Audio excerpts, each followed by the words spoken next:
updates right now from the ground. In fact, we have Khairi Abaza. He's a senior fellow at the Foundation for Defense of Democracies. Khairi, what's happening there where you are? Well, the situation is extremely tense, and we have the security forces deployed and the army deployed in Cairo and other cities.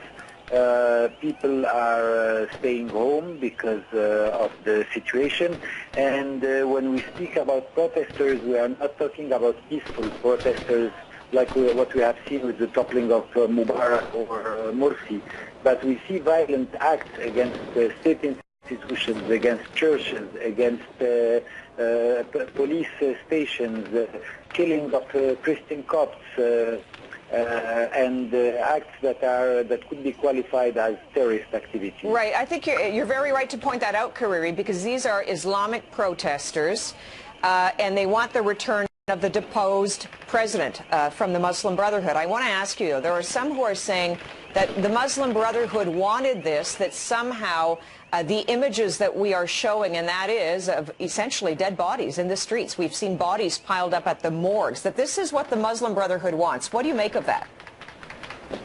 Absolutely, because the Muslim Brotherhood has been threatening that in case Morsi is removed, or in case there is any challenge to their authority, they would turn Egypt into Syria.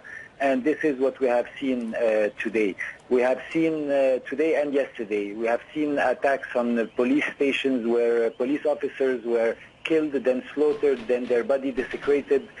We have seen attacks on churches and the Christians after their burial. They removed their bodies and put them in the streets so that they would increase the international attention and pressure on the Egyptian military in the hope of reinstating Morsi as president. Right. It's because the Brotherhood knows, some would say, that obviously this show of force by the military only helps their cause.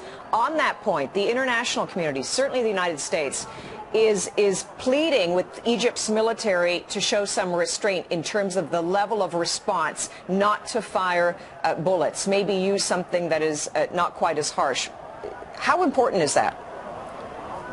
Yes, the decision was taken yesterday by the Minister of Interior to use live ammunition to any individuals who attack state institutions.